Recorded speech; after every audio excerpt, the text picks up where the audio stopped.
নমস্কার। রম্য গল্পমালায় সকল শ্রোতা বন্ধুদের জানাই স্বাগত। আপনাদের সাথে আমি রম্য মাইতি। সামনে নববর্ষ 1432। সকলকে জানাই অগ্রিম প্রীতি ও শুভেচ্ছা।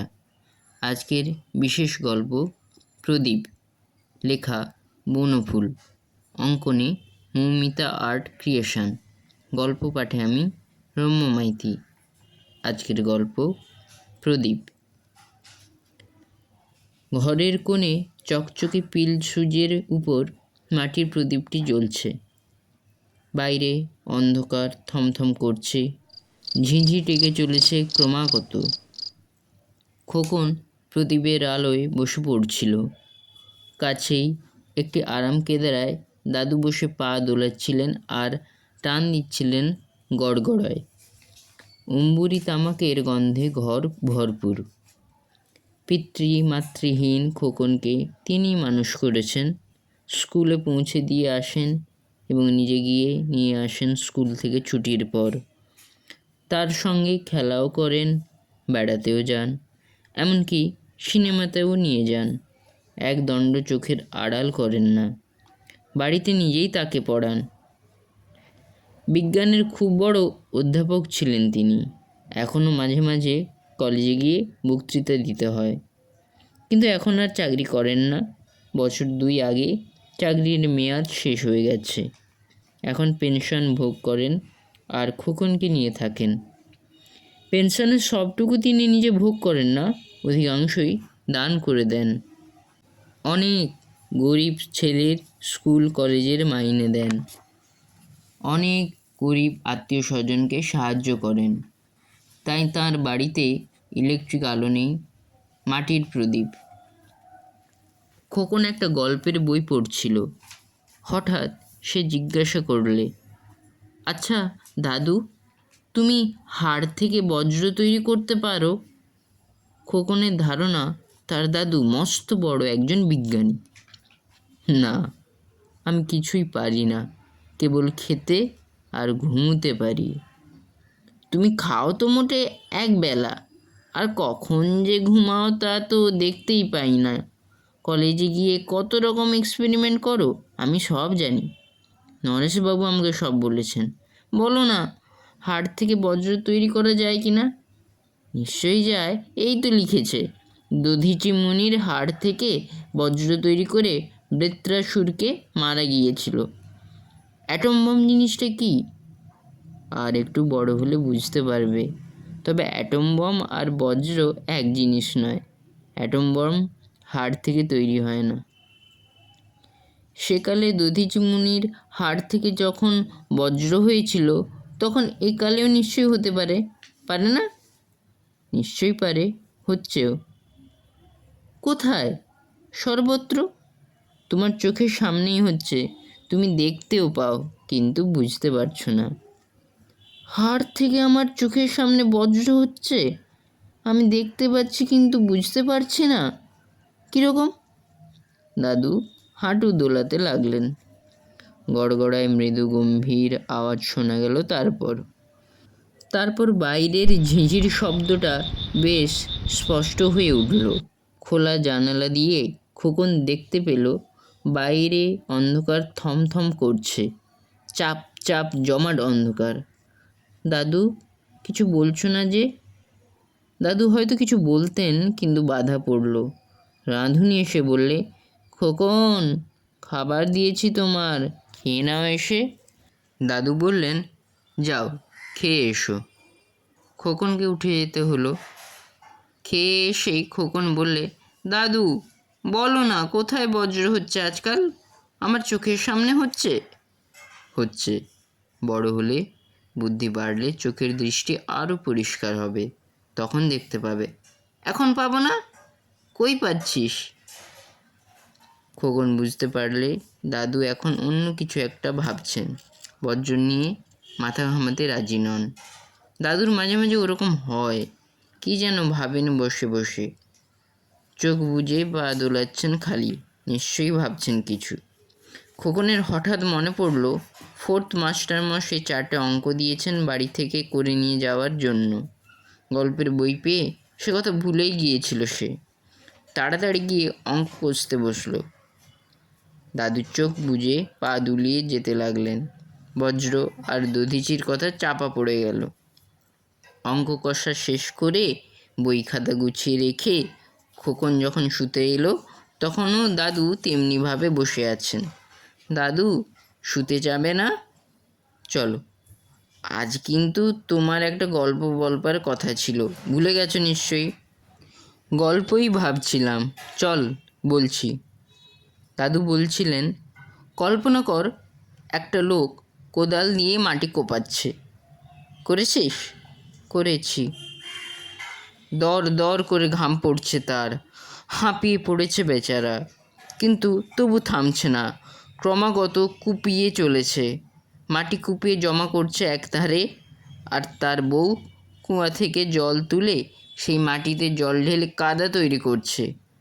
কল্পনা করেছিস? করেছি। আচ্ছা, এইবার ওই কোদালটার কথা ভাবা যাক। কোদাল কী দিয়ে তৈরি হয় জানিস? হ্যাঁ, লোহা আর কাঠ দিয়ে। লোহা কোথা থেকে আসে? খনি থেকে। খনির লোহা থেকে কি করে কোদাল হয়? লোহা গলিয়ে তারপর। খোকন থেমে গেল। লোহা গলবার পরে আর কি করলে কোদাল হয় তা সে ঠিক জানতো না। তারপর ঠিক জানি না, গলানো লোহাটা ছাঁচে ঢালাই করে বোধহয়। হ্যাঁ, আরও অনেক কিছু করে। লোহাকে যে আগুনে গলাতে হয় এইটুকু শুধু মনে রাখ এখন। কোদালের বাঁটের কাঠ আসে কোথা থেকে? গাছ থেকে কেটে নেয়। ঠিক, এ কথাটাও মনে রেখো, গাছ থেকে কেটে তবে কোদালের বাঁট হয়। আচ্ছা, এবার আর একটা কল্পনা করো। ঘুম পাচ্ছে নাকি? খোকন এবার বিরক্ত হলো। তোমাকে গল্প বলতে বলেছি আর তুমি আমাকে খালি জেরা করছো।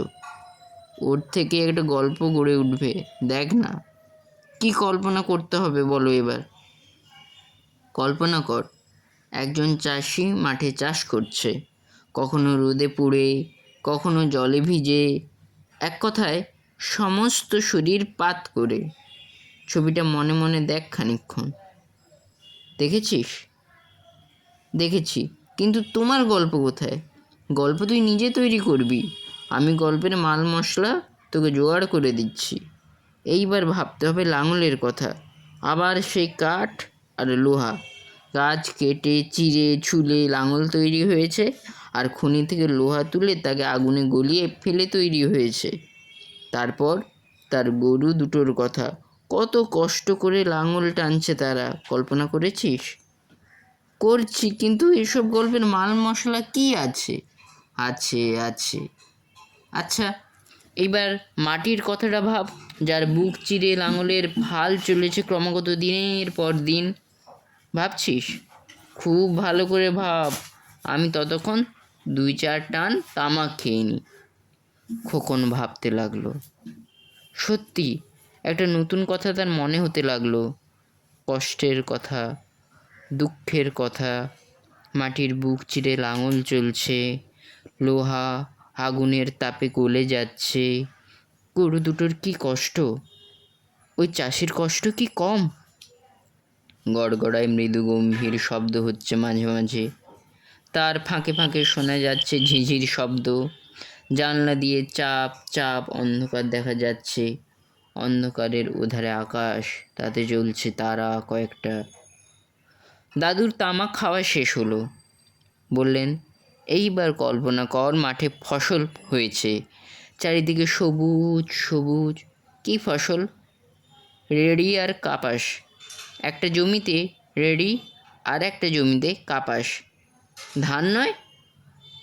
তোমাকে যে গল্পের মাল মশলা দিচ্ছি তাতে ধান দরকার নেই, রেড়ি আর কাপাসের দরকার, তাই কল্পনা করতে বলেছি।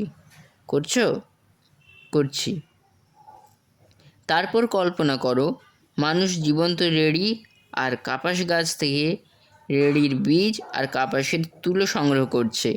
অসংখ্য জীবন্ত গাছ রেড়ি আর তুলো দিচ্ছে। আবার দাদু চুপ করে গেলেন। তারপর? সেই মাটির কাছে ফিরে যাওয়া যাক এবার। কোন মাটি? সেই যে একটা লোক কোদাল দিয়ে কুপিয়ে কুপিয়ে জল দিয়ে ভিজিয়ে রাখছিল। কল্পনা কর, সে মাটির চেহারা বদলাচ্ছে। তা কুমোরের চাকে উঠে নানা রকম বাসনে রূপান্তরিত হচ্ছে। কলসি, হাঁড়ি, সরা, ধুনুচি, প্রদীপ, নানা চেহারার নানা রকম বাসন। তারপর তারপর সেগুলোকে আগুনে পোড়ানো হচ্ছে, পুড়ে পুড়ে শক্ত হচ্ছে তারা। তারপর এইবার চল সেই রেড়ির বিচিগুলোর কাছে। ঘানিতে ফেলে তাদের পেশা হচ্ছে। চোখে ঠুলি পরে একটা গরু ঘানি ঘোরাচ্ছে। ক্রমাগত ঘুরে চলেছে সে। ক্লান্তি আসছে, পা ব্যথা করছে, কিন্তু থামবার জো নেই। থামলেই পিঠে লাঠি পড়ছে। এইবার ঘানির কথা ভাব। গাছ কেটে যেমন কোদালের বাঁট হয়েছিল, লাঙল হয়েছিল, তেমনি ঘানিও হয়েছে। ঘানিতেও লোহা আছে, যে লোহা আগুনে গলে তবে মানুষের কাজে লাগে। আবার দাদু চুপ করলেন। চতুর্দিক নিস্তব্ধ, ঝিঁঝিগুলো আর ডাকছে না। খোলা জানলা দিয়ে কালো আকাশটা দেখা যাচ্ছে। আকাশের নক্ষত্রগুলো কি উজ্জ্বল! নক্ষত্রের আলো কি যেন বলতে চাইছে খোকনকে, কিন্তু খোকন বুঝতে পারছে না। কল্পনা করছিস? করেছি। আচ্ছা, এইবার চল কাপাস তুলোর কাছে। তুলোকে ছিন্ন ভিন্ন করে পেঁজা হচ্ছে, তারপর ধোনা হচ্ছে, তারপর তা পাকিয়ে সুতো হচ্ছে, সেই সুতো থেকে কাপড় হচ্ছে। যেসব যন্ত্র এসব করছে তা তৈরি হয়েছে লোহা আর কাঠ থেকে। গাছ নিজের অঙ্গচ্ছেদ করে কাঠ হয়েছে, লোহা আগুনে গলেছে। দাদু চুপ করলেন এবার। তারপর এইবার দধিচি আর বৃত্রাসুরের গল্পে ফিরে যাওয়া যাক। অন্ধকার অসুরের মতোই ভয়ঙ্কর, তাকে নাশ করে আলো। ওই ছোট্ট প্রদীপের আলো অন্ধকার অসুরের মাথায় বজ্র হেনেছে। এইবার ভেবে দেখ দেখি, ওই ছোট্ট প্রদীপের আলোটুকুকে সম্ভব করবার জন্য কতগুলি দধিচিকে আত্মবিসর্জন দিতে হয়েছে। যখন বড় হবি তখন বুঝবি, নানা রকম অসুর নানাভাবে আমাদের বিব্রত করতে চেয়েছে যুগে যুগে, কিন্তু পারেনি। কারণ দধিচিরা জন্মেছে যুগে যুগে নানা রূপে, এখনও জন্মাচ্ছে। দাদু চুপ করলেন। খোকন চেয়ে দেখলে প্রদীপের শিখাটি যেন হাসছে, আর আকাশে নক্ষত্রগুলি যেন যোগ দিয়েছে সে হাসিতে। কেমন লাগলো আজকের এই গল্প? কমেন্ট বক্সে অবশ্যই লিখে জানান। গল্পটি ভালো লাগলে লাইক এবং শেয়ার করতে ভুলবেন না। পরবর্তীকালে নিত্য নতুন নানা সাহায্যের গল্প শুনতে এখনই আমার চ্যানেলটি সাবস্ক্রাইব করে আমার পাশে থাকুন। এতদিন আমার পাশে থেকে আপনারা আমাকে উৎসাহ জুগিয়েছেন নতুন নতুন গল্প এবং কবিতা পরিবেশনের জন্য। আশা করছি নতুন বছরে এবং আগামী দিনগুলিতেও আপনারা আমার পাশে থাকবেন। ধন্যবাদ।